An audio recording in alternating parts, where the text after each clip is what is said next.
Mēs, Vidzemes klinšu kāpšanas attīstības biedrība, esam aktīva domu biedru grupa, kur ar sirdi un veseli paši regulāri praktizējam klintīs kāpšanu, attīstot daudz jaunas iemaņas un nostiprinot jau iesākto tradīciju.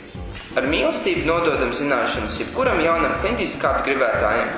Biedrības mērķis ir izveidot spēcīgu, zinošu un kvalitatīvi nodrošinātu klinšu kāpšanas kustību Latvijā, pavarot jaunus horizontus virsotņu pārvarēšanai gan garīgā, gan fiziskā plānā maksimāli daudz cilvēkiem. Mēs kā biedrība vēlamies radīt pirmo, tikai un vienīgi klinšu kāpšanai paredzēto mākslīgo klinšu sienu telpu Vidzemē.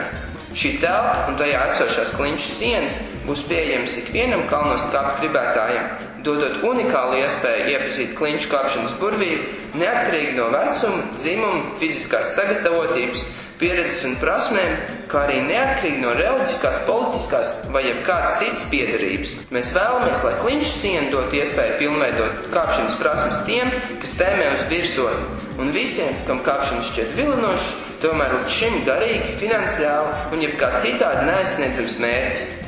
Un kas ir pats galvenais, izveidojot iekštelpu mākslīgo klinšu sienu, vēlamies radīt telpu ar aicinošu un draudzīgu atmosfēru, kur katrs var ne tikai pilnveidot savas fiziskā ķermeņa iespējas, bet arī atbrīvoties no mūsu straujā laikmeta ikdienā uzkrātā stresa, kāpšanas laikā līdzsvarojot un nomierinot savu prātu un pamazām atbrīvojot sevi no bailēm.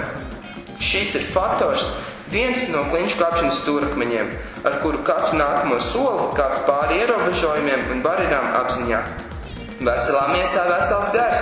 Nepilnu gadu darbības laikā esam piesaistījuši daudz aktīvus biedrus, interesentus, un mūsu skaits progresīvi turpina augt. Šobrīd no savu personīgā finansējuma līdzekļiem nomājam telpu un esam jau uzsākuši sienas konstrukcijas rasējumus pārvērst realitātē. Tas ir daudz, bet visam mums nepietiek. Lai darbiņš maksimāli progresētu, mums ir nepieciešams papildus finansējums mākslīgo aizķeru, dažādu stiprinājumu un vitāli nepieciešamā ekipējuma iegādei, lai spētu garantēt drošu un baudāmu kāpšanu katram apmeklētājam.